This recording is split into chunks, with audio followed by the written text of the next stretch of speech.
This episode is brought to you by Generate Solutions, your go-to AI experts specializing in empowering commercial real estate companies and environmental consulting firms. As AI is quickly transforming industries and enhancing efficiency, it is important you don't let your business fall behind. At Generate Solutions, we streamline workflows and automate tasks by creating custom AI agents tailored specifically to your business needs. Interested in taking your operations to the next level with AI? Email mfiorante@generatesolutions.com or find us directly on LinkedIn by clicking the link in the bio. On to our episode. Good afternoon and welcome to another edition of A Conversation with John Conenna. Today it brings me again great pleasure to bring in this gentleman who wrote a book about, the title was Sitting on Tretiak. And there you see the book that came out, and we did an interview with him maybe about a year and a half ago. It was tremendous. The book is still where I go back and just run through some of the chapters, the games of that unbelievable 1972 Summit Series, probably again regarded as one of the greatest series in the world. We're not going to take anything away from Sunday, but that was the college boys playing against Russian professionals, which totally different thing when it's the NHL against the NHL, but we'll get into that too also. And then the new book, and the author that I'm talking about that's come back on is Grant Douglas Pennell, author, just a fantastic book that has just come out called Skating with Goats. And of course, I just picked this up about last week. Grant, of course, was born in Winnipeg, Manitoba. He has had the lifelong love for hockey, 50 years of coaching, officiating, sports enthusiast, PGA golf professional. He currently resides in Toronto, Canada, spending his days teaching, and love the line, working on his next book. That's right. Grant, good afternoon, and what's going on with you, young man? Thank you for coming back. Well, thanks for having me. It was great. I really enjoyed the first one with the Sitting on Tretiak book, and I was very happy when you reached out and was able to get a hold of Skating on Goats and have a little talk about that. And I'm working actually on the sequel to Sitting on Tretiak for the European game, so that'll be the next one that's going to come out. That's going to be fantastic. It'll be a while.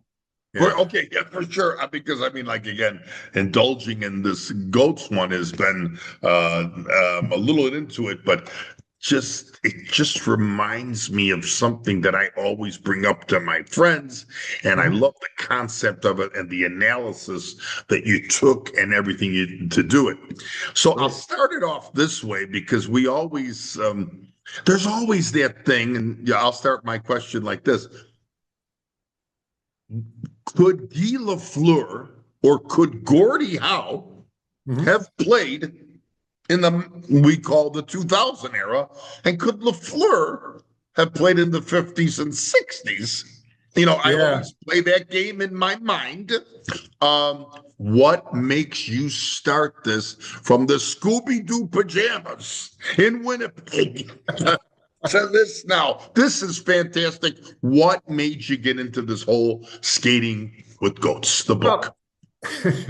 I see you read the foreword as far as the Scooby-Doo pajamas. So, but yeah, ever since I was a kid, even though I was a hockey player and my father was, a professional hockey player and he was a coach at the time in Major Junior, but I was always interested in reading hockey books. I mean, that was really almost more than playing. I enjoyed reading it. So I'd sit in my bedroom in Winnipeg at night and read about these great players who had played in history, whether it was Eddie Shore or Maurice Richard or, and these larger than life kind of Paul Bunyan-like stories, kind of thing. And I'd sit there in my little bed and imagine these great players. And as I got a little older and started to see some of the players either on TV or live, it always was a little game in my head what would the all-time team look like? If I had to, not just one generation, like, the 2000s or the modern day guys or whatever. It's really, what would you take all the best players and put them on one team, and what would that look like? And that's, so it was always a little idea in my head about that. And when I finished writing the last book, I said to my son, I need to get, I don't want to do another book on the Summit series, because that was, as you know, very, very heavy to do, a lot of data and a lot of analysis. So I was a little drained by that. And I went upstairs to my son, he's 20 years old, to his bedroom, and he was playing PlayStation. I think it was an NBA game. And he had some old time guy out there, I don't remember who it was, maybe Jerry West or something, was out playing with the modern guys. And I'm like, well, how'd you do that? He goes, oh, the game has all the great players in history, and they have them ranked on all their, out of a system of 100, ranked on all their skill set. And so I can take a player, somebody, Michael Jordan, and put him into a modern day team kind of thing. And so I said, well, that's interesting. So then I went back and I started thinking, it's like, well, what if I did that with hockey players? What if I took 100-point system and broke them down? Because when I'm on Facebook or arguing with people, which I tend to get into, they're always saying, okay, Bobby Orr's the GOAT. And I'm the guy who's like putting his hand up and saying, okay, but what's that based on? What it's not just your favorite player. What qualifications are you doing to make these players, the greatest of all time? And so then I had to start to put together a system as to how would I analyze players. And from that's kind of how the book started, was, creating that original 100-point system, and based on the PlayStation idea, and then starting to look at all the great players in history and using that 100-point system to analyze them. Grant, and thank you for bringing up Orr first, because, I learned something you just assume when you're watching, because I watched him from 69 to when he came to Chicago for the 2 years that he didn't play here. I always just assumed that Orr wasn't a captain, but he wasn't a captain. And you brought out that his personality was not one to be a captain. Of course, they had the great Johnny Busick, and of course, Phil Esposito wore the A and everything else. But you looked at their when you're looking at all these players, the Lafleur, the Maurice Richard, Gordie Howe, the defenseman in Boston, Bork, and everybody else, and the gentleman in Detroit, Lindstrom. You looked at everything, their power play, their plus minus, what they were doing defensively. How long did this take you? Because I thought the first book with Tretiak was unbelievable, but you really dug deep. How long did something like this take you just to zoom in on a Gordie Howe? Yeah, it took me about a year and a half. I have kind of a bit of a superpower of being able to kind of like focus in, so I can sit. I would get up in the morning and turn on the sports and watch the highlights, and then I would get my coffee and I'd sit at my desk, and I could work probably 8 hours at it, and just be able to like zero in. But for me, it's nerd stuff. It's hockey, so it's not like I'm studying, physics or something that would make my head hurt. I mean, this is fun stuff for me. So if it's fun and enjoyable, then then you can spend time at it. And it would really be, I'd say, 8 hours a day, 5, 6, 7 days a week. I mean, I got to the point where if I missed time off, if I had any free time, if I was teaching golf and I had time, I would use that time to research. So I really just tried to make it as workable as possible, to get it all done. In the 100-point system, you bring up how this individual, the GOAT, is brought, how he was for a team factor, meaning, did he get along with his teammates? Was he that team player? Here, because here you brought up a great thing about a guy here in Chicago, Robert Marvin Hall, Bobby Hall. Now, I'm one of these guys that I feel the Blackhawks could have done a lot better, but I thought Hall was more of an individualist. I wish he was more like a Stan Mikita, Yes, Mhm. he had the 118-mile-an-hour slap shot. Yes, he could skate the puck, like Grant Pennell says in his book. So you broke down a lot of things individually of the player from how or Maurice Right. Richard as you went through. So you had to really look at this. You did, and I actually had to cut guys too. So that was probably the hardest thing was I didn't just look at the players that made the book, made the team. I had to look at other guys who didn't make the team, analyze them, and compare them. So I mean, and because I was doing it by position, and trying to put them in an actual team with lines and everything, I couldn't just pick 12 great forwards. So I had to pick what I thought was four centermen, and I had to move, at one time I moved Mark Messier, I think, to the wing. He did play left wing, for a few years in Edmonton.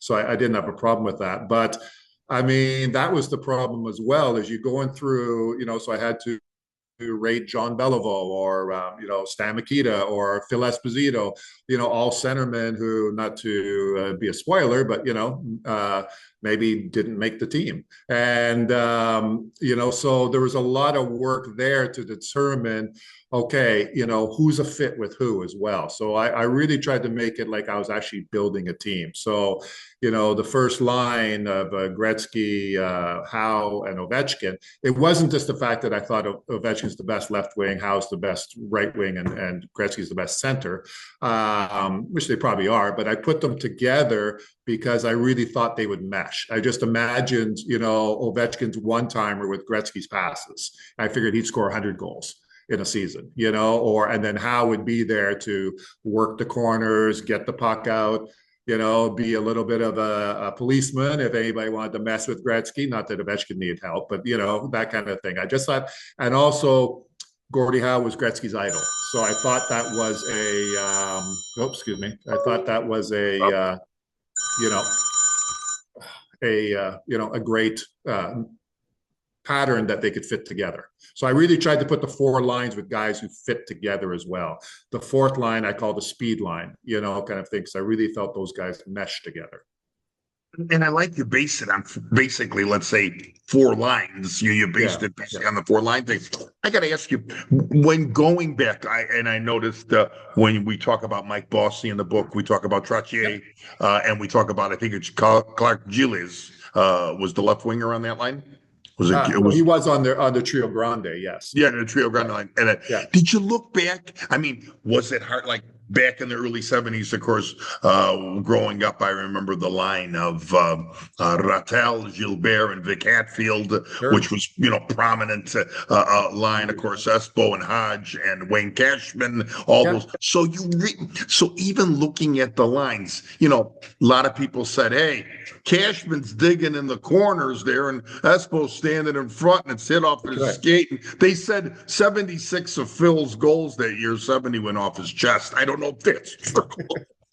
Not really fair, but kind of funny. Yeah, he was actually a great sniper, but you couldn't move him in the slot. So you went back and even looked at those great lines of some of these teams. Correct? I did, obviously, and I'm a big Cashman fan, but obviously he's not an elite level player to make a team like this, so I had to feel somebody who would fill that role, with the person they're playing with. So I think it was a case of, I invited a certain amount of guys to my mock training camp, based on who were the greatest players of all time, and then figured from that point, now I have something to work with. Otherwise, it would take me years to write the book. But it was really just a case of, okay, let's whittle it down to really who I thought. I mean, let's say I'm a big Daryl Sittler fan. Grew up being a Leaf fan. Maple Leaf. But Sittler was a wonderful player, but he's not that level player where he would be a real serious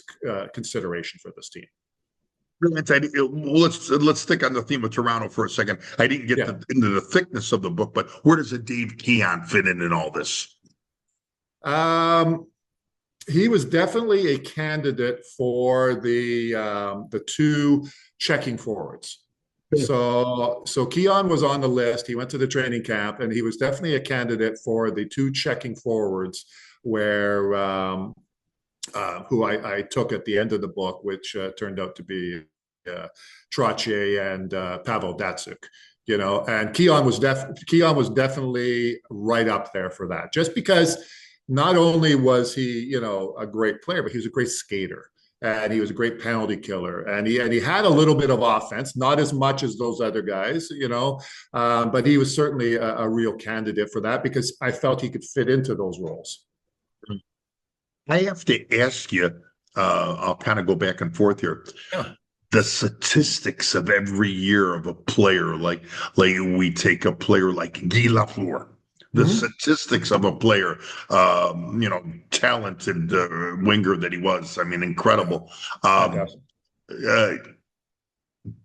big was the statistics in this and his? Because I've heard things about Lafleur where Scotty Bowman would design a play and he didn't get it or he was going to do it this way, but he's going to do his own way.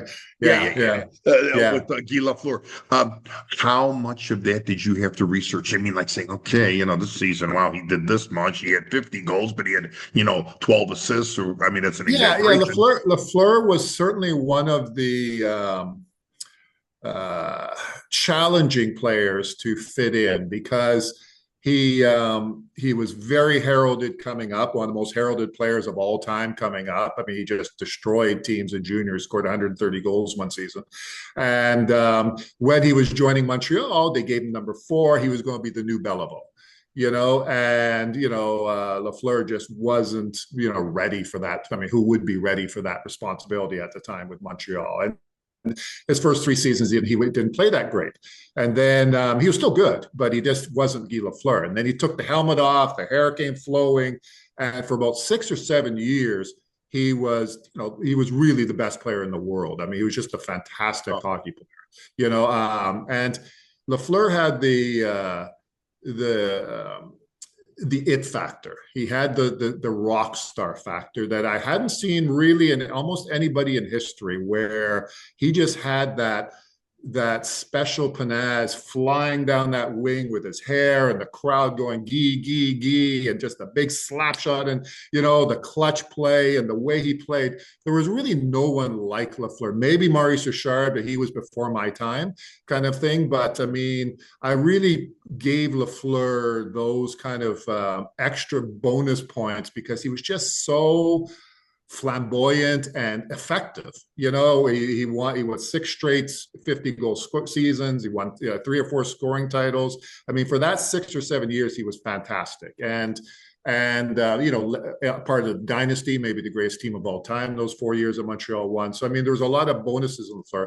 Now, when he was in his prime, he was a pretty decent defensive player. He would come back all the time. But then there's the next stage of Lafleur where he really went downhill. He got in a car accident. Yeah. He was always a bad, liver. He liked to drink. He smoked. He was a partier. And after that, he crashed his car. He was never quite the same player, and that led to fights with Jacques Lemaire, his coach, who was his former centerman. And then Guy retired early, and then Guy came back, and it was kind of a disappointing end to such a flamboyant player, he lost marks there because of the second half where he wouldn't even back check then because probably his lungs were full of smoke from chain smoking all the time and drinking. And, so it was a case of, a fantastic prime, but not a fantastic long-term career.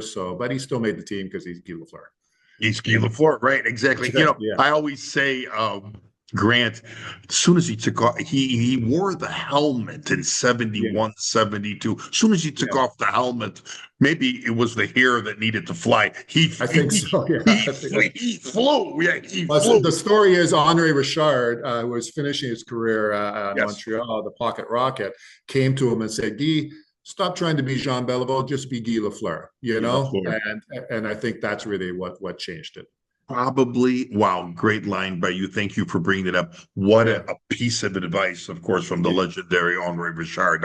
Unbelievable. Right. But I remember him from, like you said, you depicted it well, from 1974 to 1980. I mean, this guy could thread a needle better than my mom could with Harry Carey glasses, we said. Absolutely. Here in Chicago. Yeah. Unbelievable. Yeah, and there was no stopping him. He was just all over the place and just flying.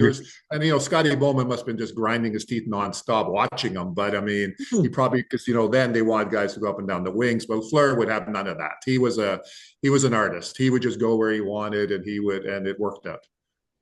I want to stick on the theme of Grant Pennell and the skating with goats, but I have to tell you, when Lemaire drops that puck back with 1:23 left, and he hits that on the ice goal against Gilles Gilbert. That's right. I've watched it a million times to hit a puck on the ice into that little corner of the net where it just misses Gilbert's pad was amazing. He was just to finish on Lafleur, he was certainly one of the few players in history who could shoot in full flight. And as silly as that sounds, if you watch all the great scorers, whether it's Bossy or Ovechkin, they turn and they stop and then they kind of shoot. Lafleur would fly, and you could drop him the puck, and he would just fly at Lafleur speed and still be able to hit the puck in full thing, which is fantastic coordination. The part that it kind of comes back to me because I'm always arguing with people here in Chicago about the past and the present. Right. I get a little jealous when people say to me, "Oh, what do you think of Connor Bedard?" My first answer, Grant, is he's not Stan Mikita. Right. What do you think of Bobby Hull or Jonathan Toews and Stan Mikita? He's not Stan Mikita. So it maybe is this first impression that lays in this Italian's mind. But I have to tell you, you go back to an Eddie Shore because you bring up things. This is what I loved about Skating with Goats. You brought up things from the 30s. Was it hard for you to implement? We'll go back to Hal. We'll go back to Maurice Richard. Okay, now you're skating against Bossy and Trottier, Ovechkin, all these guys now. Was it hard because now we're talking a 6-team league to now all these teams in hockey? So some interesting stuff. So I decided on 1943 would be the cutoff because previously to 1943, just for your viewers, up to 1929, forward passing wasn't allowed in hockey. So players had to carry the puck out of their own end, kind of thing. And then obviously that led to, goaltenders, getting 20, 30 shutouts in a season. And, because nobody could move the puck out of their own end. They'd just be clogged up. They added forward passing. Things opened up a little bit, but they still couldn't pass over the blue line. So in 1943, they added the red line, which allowed teams to pass out of their own end up until the red line. So now teams could break out of their own end with speed. It was like the modern game kind of thing, as long as they don't go over the red line, then there's a 2-line pass.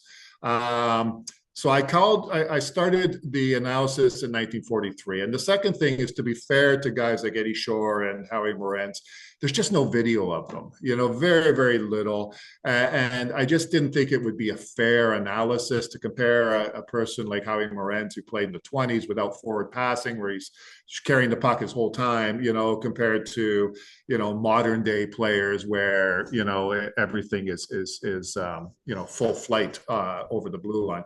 So I stopped at 1943, also eliminating international players, as great as they were, the Harlamovs and the Yakushevs of the world, because they didn't play in the NHL. And I just didn't think it was fair to compare them to compare a left winger, Yakushev, to Bobby Hull, because I don't have the numbers and stuff to compare directly.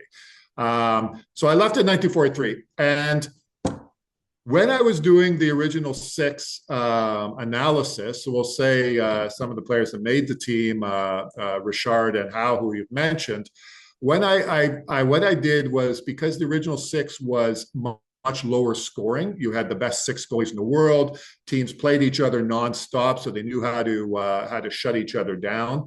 So I based their totals on 2 different things statistically. One is, how much greater were they than their peers when they won a scoring title or won a goal scoring title? And number 2 is, what was the average goals per game that season? And then if you translate that to Gretzky's, let's say 92 goals in the 80s. So I'll just give you an example. I think in 50, 51 or 51, 52, Gordie Howe scored 49 goals. When I did that math as to amount of goals per game for the season of the original 6 and translated to the 80s, he came out with 88 goals. So and same with Maurice Richard, his 50 goals in 50 games, it came out to something like 87 goals for a season. So the numbers match up, to the best players of all time, to the Gretzky, Lemieux, Brett Hall numbers, because they were scoring the same amount of percentage of goals per game as the league was, in comparison to the high flying 80s, where they were scoring 7 goals a game, where the original 6, they were scoring 3 goals a game. So, it was once I did that, it really opened up my mind. It's like, okay, then what I like to do with analyzing all the players statistically was compare them to their peers. So if Gordie won a scoring title with 94 points, and the next person down was 70 points, well, that's a difference of whatever it came out to, 128%. And then I matched that up to, Mary Lemieux winning a scoring title in 93. Maybe he won that by 130%.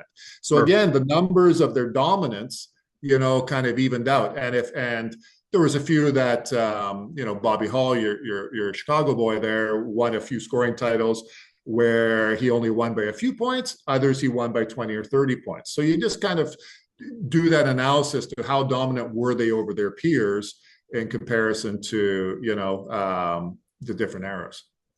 And what I really listen to that, because again, you always hear this thing. Well, yeah, so and so couldn't have played in that era. He couldn't have never played in this era. He was too slow in it. But again, you found a wiki that just hearing these figures just now that how would have had that many goals or that. When we go to defensemen, did you look at the defensive defenseman?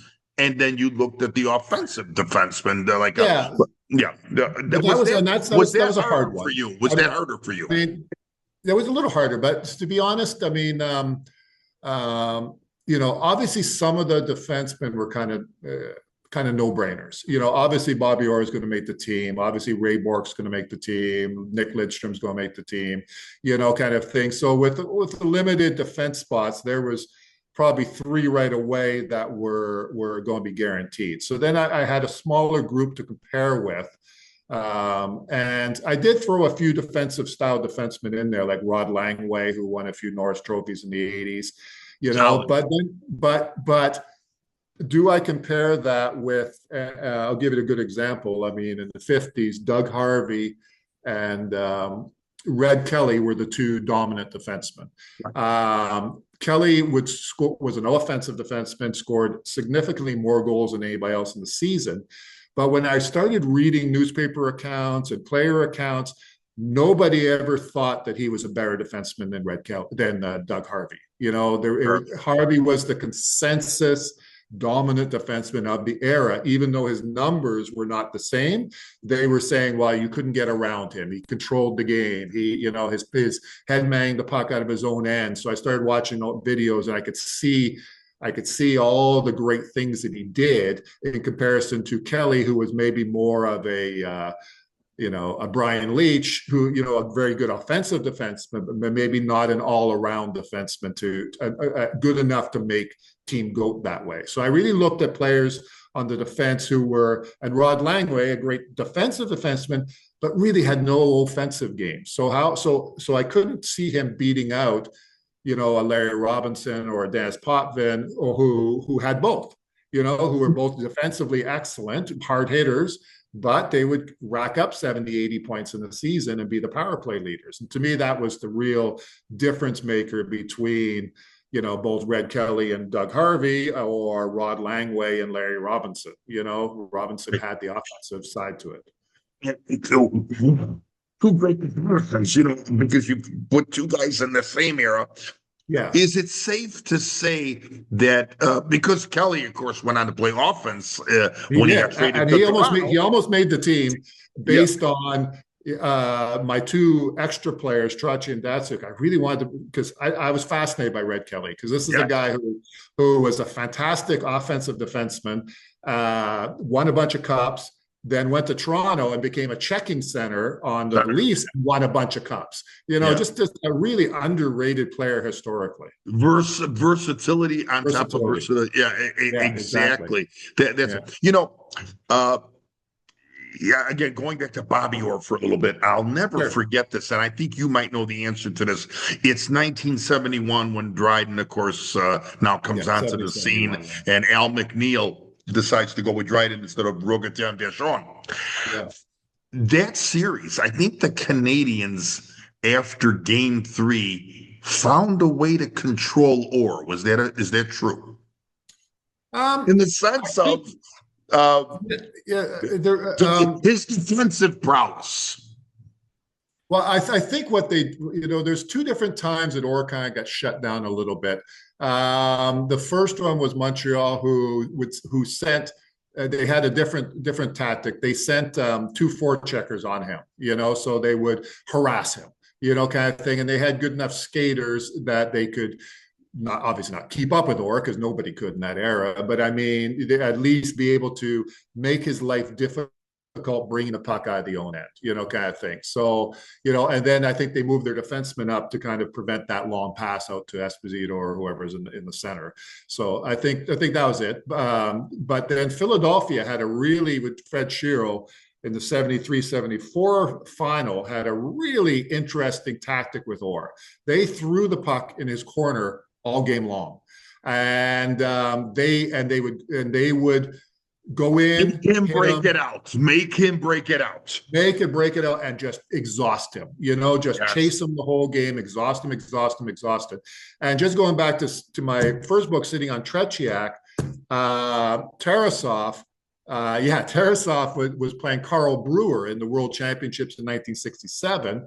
First time he had ever played against a top-level NHL defenseman who had gone amateur and played for the national team. And he had the exact same strategy. They're like, we're just going to let him carry the puck out, so by the third period, he's exhausted, kind of thing. So, so it's very similar to what Shero did with Orr, but Philadelphia obviously added a physical aspect to it to wear him down. Yeah, you know what? And you beat me to the punch. I mean, not that I was going to bring it up, but boy, the Shero thing, I forgot about that. I read it once in a book that it was something with Fred Shero in the early 70s. And boy, that was a great thing that you brought up about that, because make him work on those two bad knees, because he's going to be exhausted. Yeah. Exactly. No, for sure.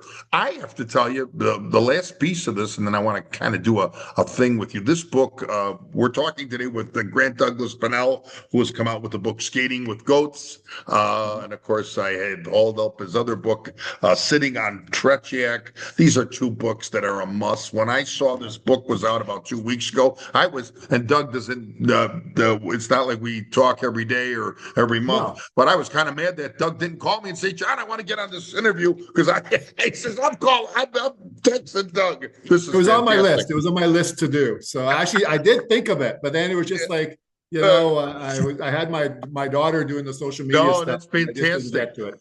Yeah. All right, I'm happy about one thing. I got to tell you about your book, because if you didn't mention him, I don't know if you see him. He's up in the right-hand corner over my shoulder. I don't know if you can see him. There's a bobblehead. The Tony there. So you have Tony come to this training camp, I see. Buddy, you got cut, Otherwise, I'm not calling you. No. How did you go with the goaltenders? Because I have my thing on the goaltenders when we start and talk about. Well, I didn't know too much about Durnan, but of course, with say Sawchuk and Plant, how do you go from a Sawchuk and Plant all the way to a Martin Brodeur and Carey Price? So how was your thinking with that? Because now again, I think it was. Yeah, it was the same thinking. Was you can only compare them with their era. I mean, they were wearing, they were practically using telephone books as pads back then. Right. So I mean, compared to what your boy Hellebuck was wearing on Sunday, kind of, 6 foot. I couldn't see the back of the net, but I don't know what. Yeah, I mean, there was a Michelin man there in the net. It was, so completely different world, but. I only could compare them against their peers. And I tried not to go into any sort of preconceived ideas. That was probably the hardest thing is to not have to throw out my preconceived ideas. And I would never claim to be a goaltending expert. I mean, I've never played goal. But I decided to just look at the goalies based on, how good they were against their peers, what their impact was in the game, and then just get into stats, because I figured stats don't lie, kind of thing. So, And when that happened, definitely opened my eyes on some of the things that I didn't realize were just so, so dominant with the number one goalie is, the dominator, Dominic Hasek. I knew he was very good, obviously, having been in that era and taken Buffalo to the final and winning cups with Detroit and stuff like that. But as I started researching, like it was consensus from anybody from Gretzky to all the players who played with him and everything that he was the greatest of all time. And then I said, okay, I started looking at the numbers and, I think I added up. There's 850 goalies that have played in the AHL and he has the lowest goals against average of all time. For a career. There's 850 goalies that played in the AHL. He has the highest save percentage of all time. So it means whoever shot pucks at him, Sure. Nobody saved more pucks than he did. And he wasn't playing on Montreal in 1978 with Robinson, Savard, and Lapointe. He was playing on Buffalo, so he was getting pucks. And he was getting a lot of shots. And he was stopping them, and he was stopping more than anyone in history. And that to me just made it pretty obvious. And then the number two, as I started going through it, was Martin Brodeur.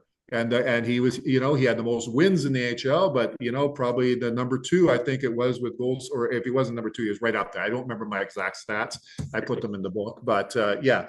So as I started going that, a pattern started to form. Then I had one more player to pick. And the consensus has always been that Patrick Waugh is the third best or the one of the best three of all time.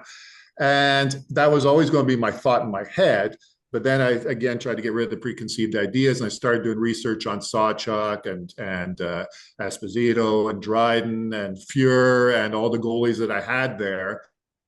And one goalie really started to stand out with both the impact on the game, the amount of Vezina trophies he won. He set a record for the highest save percentage of the season, at 42 years old. And I ended up, moving Jacques Plante onto the team that I never would have in my mind have imagined that he was that good, The innovator, Jacques Plante, right? Yeah, and then you're learning things. Well, he's the first goalie to put his arm up for icing. He's the first goalie to come out of the net and play the puck. He was the first goalie to tell his defenseman what to do. He put the mask on. He was a fantastic skater, so he would go out and play the puck and fire it up to defensemen. Sure. And back then, like coaches were just having corneries watching this because it was not happening. And he was very athletic, so he would slide on the ice doing the two-pad stack and stuff that goalies just didn't do back then.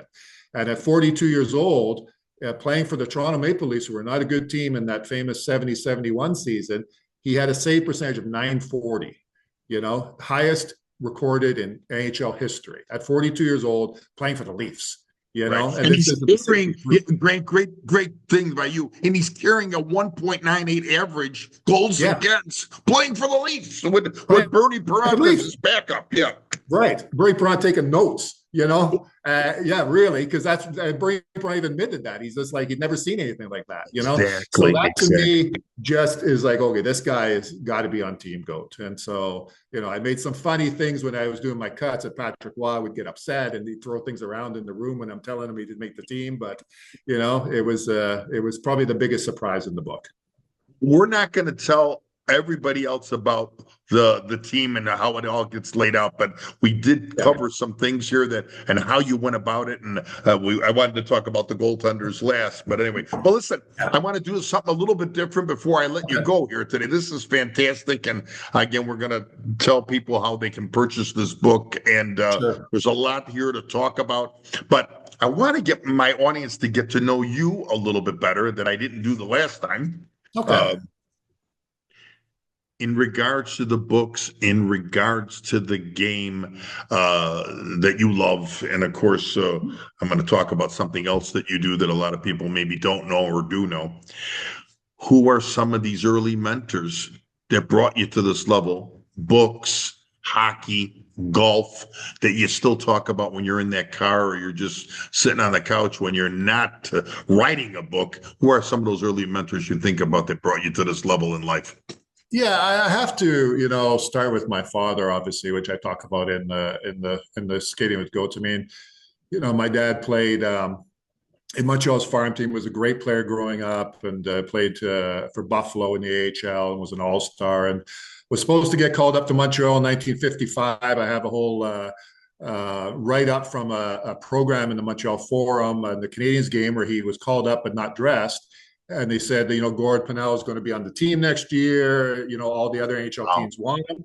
And he went back that year to play in the playoffs for Buffalo and broke his leg and shattered his leg and was never the same player afterwards. And unfortunately, his NHL career.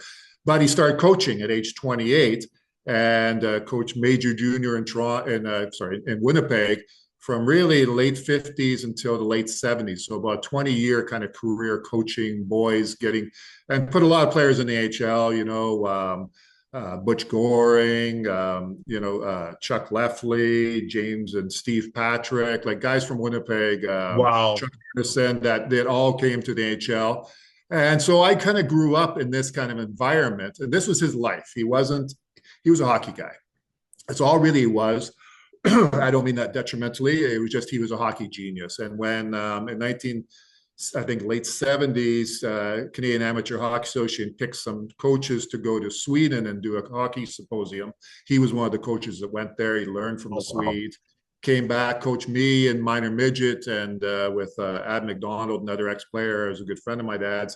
And we ended up, winning a provincial championship. So, I kind of just by osmosis learned so much from him. So while other kids were, sitting with their dads watching the Leafs, my dad would stop, maybe not stop the game, but he'd be pointing stuff all the time. Look at this is what Ryan McDonald's doing. This is what this guy's doing. And then he also would pick the 3 stars on the Jets. So I got to go all the Jets games growing up. So I was really, immersed in a hockey environment, having this kind of, and all his friends were ex-NHL players. They're all hockey guys. So I kind of grew up, just in that environment. What an experience.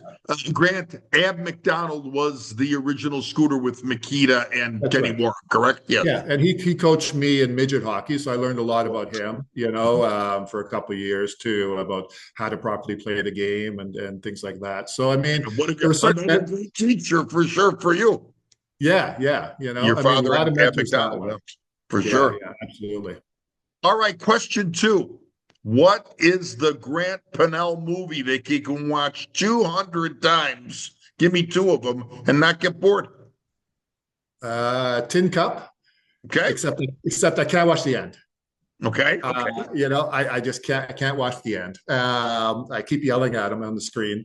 But lay up, just lay up. But anyways, I would say that. And since we're on a hockey thing, I think for me, the 2 best hockey movies are The Rocket, which people in the United States might not know. They have that movie on DVD. Fantastic movie, and it's in French and English, so you get the subtitles going.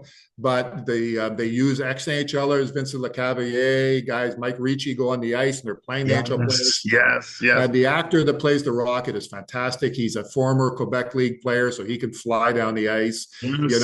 And unlike other hockey movies where the guys can barely skate, no offense to Paul Newman, but it feels like a time machine. Like you're right there in the 40s with the Rocket, and Exactly. I love there's the one line in there is like, I don't want Maurice, I want the Rocket. I still get chills. I gotta tell you, Grant, when they show when he's playing outside in the 40s at the Park District, you get goosebumps because that was really real, or when it was really how it was, And when he went home to his wife and she's making the meal for him, and he was black and blue, and oh my God, Maurice, what happened to you today? The Montreal Canadiens. That was what he told her. Yeah. Oh my God. So, I love that. Such a good movie. Yeah. So I think it's a really underrated hockey movie, and I really like the Miracle movie as well. I really think I watched it the other day. I just think it's such a great story. For those American kids to beat the Soviets it's mind-boggling. Yeah, because I tell people all the time about what happened Sunday. I said, Sunday, listen, I'm not taking anything away from the United States. There's a Yeah, comment, I want your thing on my last question to you today yeah, that okay, someone said, but this was college kids in 1980 yeah. that were going These to were them. these And they're weren't the looking at pros. me This like, wasn't no, Austin Matthews. Yeah, no, I yeah, mean I go, no, this they was weren't. No, I go, they were. I mean, yeah, unless I'm in the twilight zone, I go, yeah. All right. I know what your next book going to be. So I'm going to put you on the spot because last time I didn't get into these 5 questions, but I just Okay, got this go ahead. because Yep, this is the part that I don't know about you. And now I'm going to sure. find out. All right. You're going to write a book about golf, and I want your top 5 golfers right now. I'm going to give you 30 seconds. Top 5 golfers that you love and have, are the Grant Pennells of what he likes. Tiger Woods. So I've seen Okay. Tiger play. I've seen Tiger play live in his prime. Just fantastic. I mean, just outerworldly, not even human. Right. Obviously, Jack Nicklaus. Never saw him play, but I grew up as a kid watching. Phil Mickelson, Oh, yeah.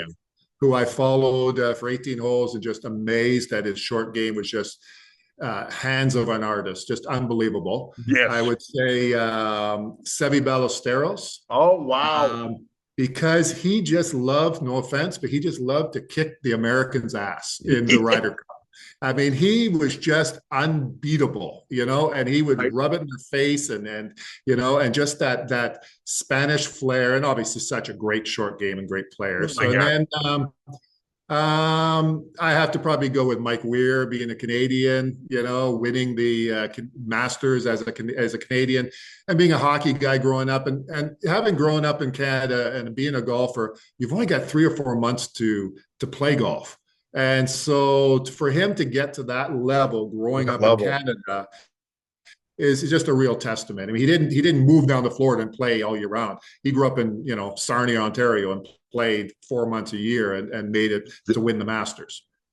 I have to ask you, Grant, do you think there could be in the future you write a book about golf? Absolutely, yeah, absolutely, yeah. So I I can would like see to maybe I can do, see that about you because just in those short 2 minutes here, you brought up the yeah. best of the best like you do in hockey. Yeah, for Well, sure. and the funny thing is, I'm actually thinking of a goat series. So maybe I would do, Okay. some sort of picking the goats of golf, using some sort of analytical system based on the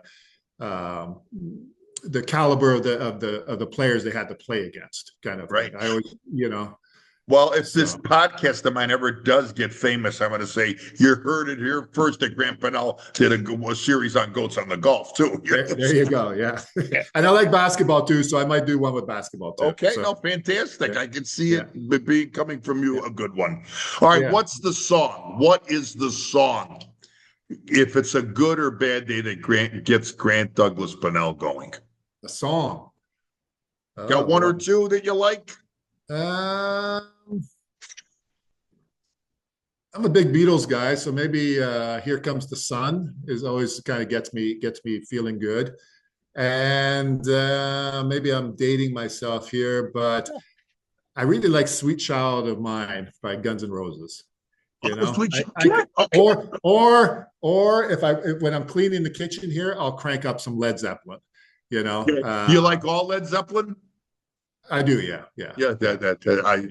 I I love still I have love that. I still have their physical graffiti album. I Oh think it was wow. physical that came out in the early 70s. There Yeah, were yeah, songs on there like Trampled Underfoot, The Custard Pie, yeah, a yeah, yeah. lot of yeah. Yeah. No, I'm a big classic rock guy, so I would say anything Zeppelin gets me going for sure. I have it in my workout Spotify. Half of it, Zeppelin songs. So Fantastic. All right, I'm going to ask you one more thing about you, and then I'm going to ask you a question that came up about Sunday here okay, in our sure, yeah. country, in both of our countries. Um, these 2 books are fantastic. For me, Thank you. a guy growing up hockey in Chicago, coaching the game myself, I mean, the thing on Trutch, the 1972 just brought back so many memories of a 12-year-old boy growing up in Chicago, Illinois, and of course, the skating with goats. I finally found someone that knows what he's talking about when we talk about comparisons of players. Yeah, thank you. If you had to do it all over again, are you writing these two books and are you doing this hockey thing the way you do it and you're doing it right, sir? Are you going to do it the same way if you had to do it all over again? Yeah, absolutely. I think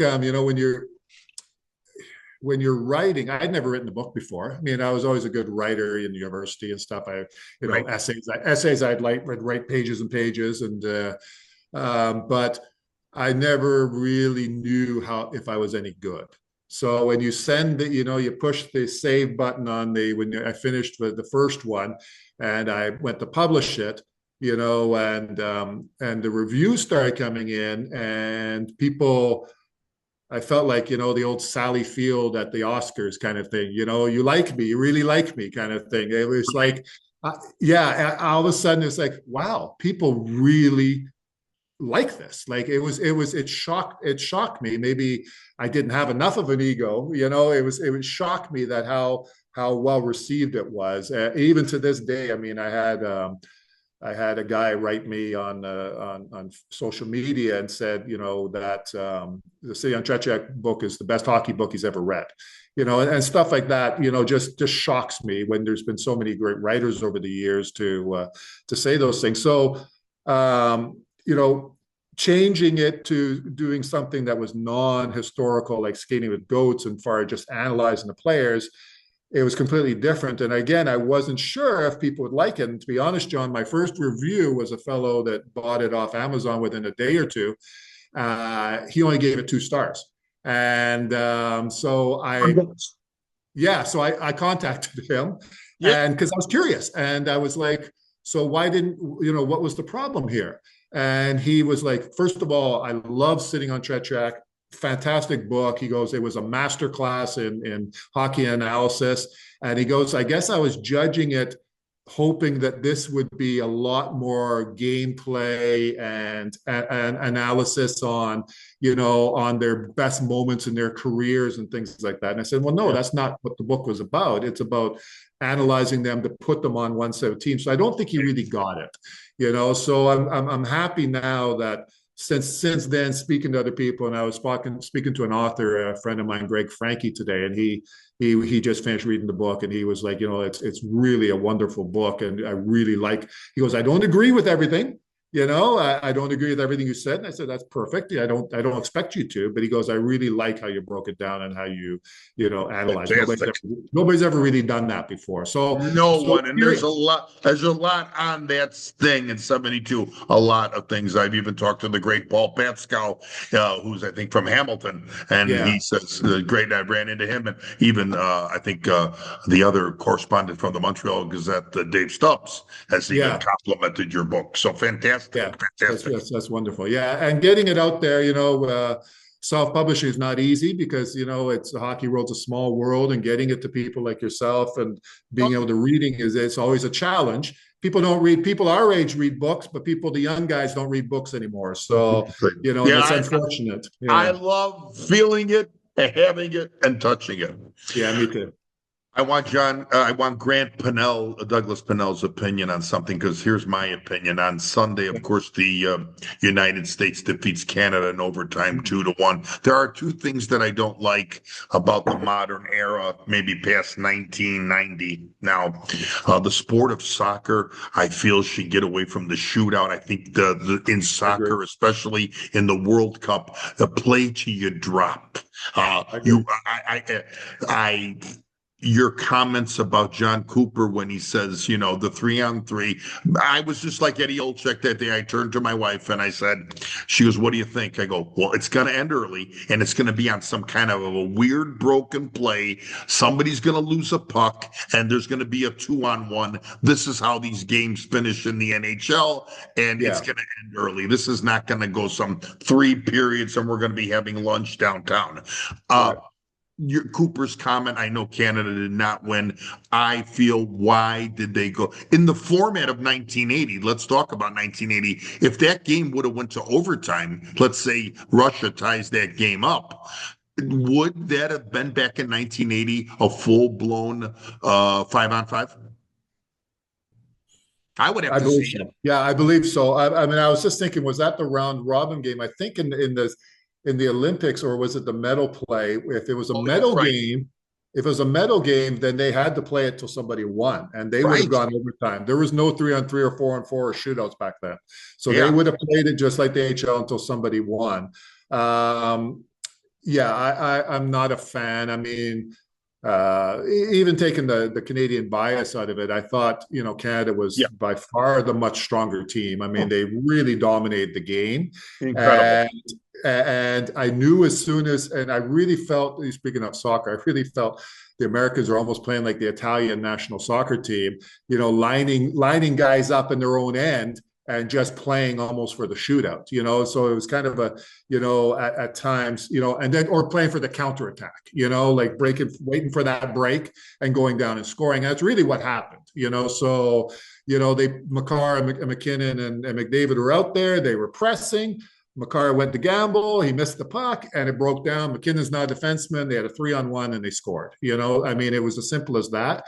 But I really believe if you put it in 5-on-5, you're taking away some of the advantages that maybe teams that are built, let's say like the Islanders in the 80s or even Florida now, they're built for the playoffs, so that if Canada had been able to play in a 5-on-5 overtime and put out Bennett with Wilson and Marchand out there, they might have scored a goal because they're just so aggressive, and they just would have, forecheck and pounded the team, and those guys would never get out in a 3-on-3 game.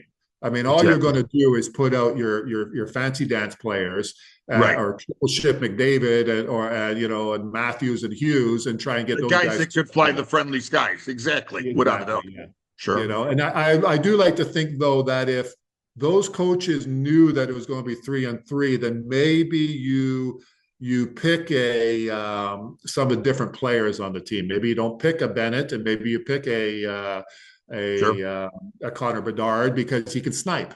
So Sure. you put him out there with Marner in the overtime. You throw him in the slot, and Bedard can shoot and score. So maybe changes the game. But I don't think that's a way you win the gold medal. I think no.